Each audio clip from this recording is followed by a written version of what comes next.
ETF index mutual funds నేర్చుకుని stock మార్కెట్లో రాణించాలనుకుంటున్నారా? వెంటనే ఈ నెంబర్కి కాల్ చేయండి. ఆంధ్రప్రదేశ్లో మరో కొత్త ఎయిర్పోర్ట్కి రంగం సిద్ధమవుతుంది. గ్రీన్ ఫీల్డ్ ఎయిర్పోర్ట్గా నెల్లూరుకి సమీపంలో దగదర్తి ఎయిర్పోర్ట్ని నిర్మాణ ప్రక్రియను ప్రారంభించేందుకు కావాల్సినటువంటి ప్రణాళికని రాష్ట్ర ప్రభుత్వం సిద్ధం చేసింది. ఇందులో భాగంగానే ఆర్ఎఫ్పి అంటే రిక్వెస్ట్ ఫర్ ప్రపోజల్ని రిలీజ్ చేసింది ఏపీ సర్కార్. అసలు ఈ దగదర్తి ఎయిర్పోర్ట్ ఏంటి, దీనివల్ల కలిసి వచ్చేటువంటి అంశాలు ఏంటి ఒకసారి విశ్లేషించేటువంటి ప్రయత్నం చేద్దాం. ఆల్రెడీ ఆంధ్రప్రదేశ్లో ఎయిర్పోర్ట్లకి కొదవలేదు అనేటువంటి అభిప్రాయం ఉంది. ఎందుకంటే అటు విశాఖపట్నంలో, రాజమండ్రిలో, విజయవాడలో, ఇటు తిరుపతిలో, అనంతపురంలో, మరోవైపు కర్నూలులో కూడా రీసెంట్గా స్టార్ట్ అయినటువంటి ఎయిర్పోర్టు మనకు తెలుసు. ఇవి కాకుండా శ్రీకాకుళం ఎయిర్పోర్టు, అమరావతి ఎయిర్పోర్టు, ఇటు నాగార్జున సాగర్ ఎయిర్పోర్టు, ఒంగోలు, నెల్లూరు, కడపలో ఒక ఎయిర్పోర్ట్ ఆల్రెడీ పనిచేస్తున్నటువంటి ఎయిర్పోర్ట్ ఉంది. రాయలసీమ 4 జిల్లాల్లో ఎయిర్పోర్ట్లు ఉన్నాయి. నెల్లూరు శివారు ప్రాంతం, సముద్ర తీరంలో ఉన్నటువంటి ప్రాంతంలో కూడా ఒక ఎయిర్పోర్ట్ అవసరమని గతంలోనే రాష్ట్ర ప్రభుత్వం డిసైడ్ చేసింది. దగదర్తి దగ్గర ఎయిర్పోర్ట్ కట్టాలనేటువంటి ప్రపోజల్ పెట్టింది. ఇది ఎయిర్పోర్ట్స్ డెవలప్మెంట్ కోసం అప్పట్లోనే ఎయిర్పోర్ట్స్ డెవలప్మెంట్ కార్పొరేషన్ ఆంధ్రప్రదేశ్ ప్రభుత్వం ఏర్పాటు చేసింది.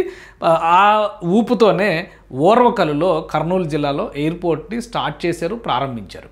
అదే తరహాలో ఆ రోజే ఒక ప్రపోజల్ ఉంది ఎయిర్పోర్ట్స్కి సంబంధించినటువంటి వాటిలో. ఇక్కడ ఒకసారి మనం అప్పటి వెబ్సైట్ పెద్దగా ఏం చేంజెస్ లేవు కాబట్టి అప్డేట్ కాలేదు. ఇందులో గ్రీన్ఫీల్డ్ ఇంటర్నేషనల్ ఎయిర్పోర్ట్ భోగాపురం, ఇది అండర్ కన్స్ట్రక్షను. లాస్ట్ 7-8 ఏళ్ల నుంచి మనం చూస్తున్నాము. యాక్చువల్ కన్స్ట్రక్షన్ మొదలైంది మాత్రం 2023లో. ఆ విషయం అందరికీ తెలుసు.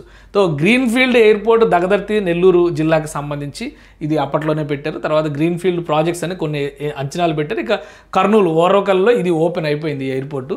సో ఈ ఎయిర్పోర్ట్ స్టేటస్ ఏంటనే దాని మీద అందరికీ కూడా డౌట్స్ ఉన్నాయి.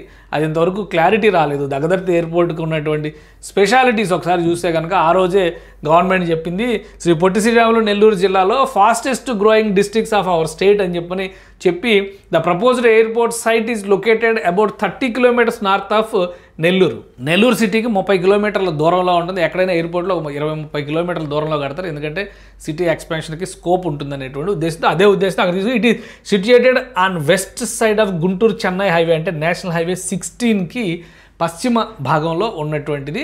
Airport will be nodal point of both proposed Vizag Chennai industrial corridor and Bengaluru Chennai industrial corridor. అంటే ఈ 2 ఇండస్ట్రియల్ కారిడార్లకి కూడా ఇది మధ్యలో వచ్చేటువంటి స్పేస్ అవుతుంది. కాబట్టి అక్కడ కృష్ణపట్నం పోర్ట్ ఉంది, అక్కడ క్రిస్ సిటీని డెవలప్ చేస్తున్నారు.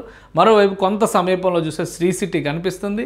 ఈ మధ్య కాలంలో రామాయంపేట పోర్ట్ని డెవలప్ చేయడం ద్వారా బీపీసీఎల్ ప్రాజెక్ట్ అతిపెద్ద ప్రాజెక్టు, దాదాపు 1,00,000 కోట్ల ఇన్వెస్ట్మెంట్స్తో రాబోతున్నాయి. కాబట్టి దగదర్తి ఎయిర్పోర్ట్ని స్పీడప్ చేయాలని చెప్పి ఆంధ్రప్రదేశ్ ప్రభుత్వం డిసైడ్ చేసింది. అందులో భాగంగానే ఇక్కడ చాలా అంశాలను ఇక్కడ మెన్షన్ చేశారు. The proposed airport is very close to Krishnapatnam port, which is one of the fastest growing ports in India. The airport will beneficiary to the Sri City, a planned integrated business city. So ఇవన్నీ ఉన్నాయి కాబట్టి ఆ రోజే నెల్లూరు జిల్లాలో దగదర్తి దగ్గర airport కట్టాలని decide చేశారు. కానీ గత 5 ఏళ్లలో ఇది పడకేసింది. లాస్ట్ 1 ఇయర్ నుంచి కూటమి ప్రభుత్వం వచ్చిన తర్వాత మళ్ళీ దుమ్ము దులిపి ప్రాసెస్ని ముందుకు తీసుకెళ్లే ప్రయత్నాలు చేస్తుంది. ఫైనల్గా ఇప్పుడు ఆర్ఎఫ్పి రిలీజ్ చేశారు, రిక్వెస్ట్ ఫర్ ప్రపోజల్. అంటే నిర్మాణానికి కావాల్సినటువంటి ప్రణాళికని, ప్రతిపాదనని ప్రైవేట్ సంస్థల నుంచి ఆహ్వానిస్తున్నారనమాట. సో అసలు ఈ దగదర్తి ఎయిర్పోర్ట్కి సంబంధించినటువంటి మ్యాప్ కూడా మనం చూద్దాం. మొత్తం ప్రభుత్వం వేసినటువంటి అంచనా ప్రకారం ఇప్పుడు అక్కడ ల్యాండ్ ఎక్విజిషన్ కూడా జరిగింది. 1379 ఎకరాల భూమిని ఆల్రెడీ ఈ ఎయిర్పోర్ట్ కోసం సేకరించి పెట్టారు. సో ఈ ఎయిర్పోర్ట్కి ఎలాంటి ఆటంకాలు ఉండవో ఏర్పాటు చేయడానికి ఇప్పుడు అనేది భూమి సమస్య తీరింది కాబట్టి నిర్మాణ ప్రక్రియలో ముందుకు వెళ్తుంది. సో మొత్తం ఫ్లోర్ ప్లాన్ ఇది.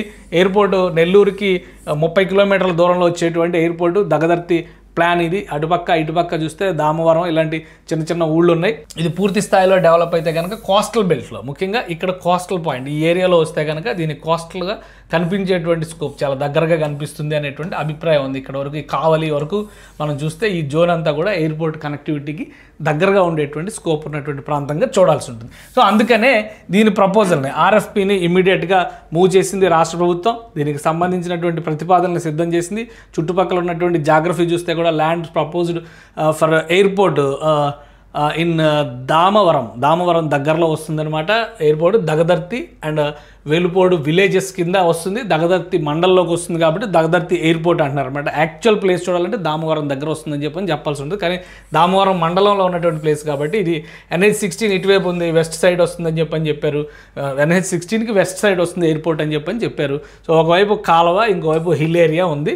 వీటన్నిటిని దృష్టిలో పెట్టుకొని ఇప్పుడు రాష్ట్ర ప్రభుత్వం RFPని రిక్వెస్ట్ చేసింది. అతి త్వరలో దీనికి సంబంధించినటువంటి ప్రపోజల్ని చేయొచ్చు. మొత్తం 4400 మీటర్ల ల్యాండ్ అవైలబుల్ ఇక్కడ ఉంది. అంటే ఎకరాల్లో చూస్తే కనుక 1380 ఎకరాలు లెక్కేసుకోవచ్చు, 79 ఎకరాలు అని చెప్పని అంటున్నారు. సో మొత్తం గతంలోనే ఇది చంద్రబాబు నాయుడు 2019లోనే ఈ ఎయిర్పోర్ట్ కోసం శంకుస్థాపన చేశారు. ఇక్కడ చూస్తే 6/1/2019లో శంకుస్థాపన చేశారు.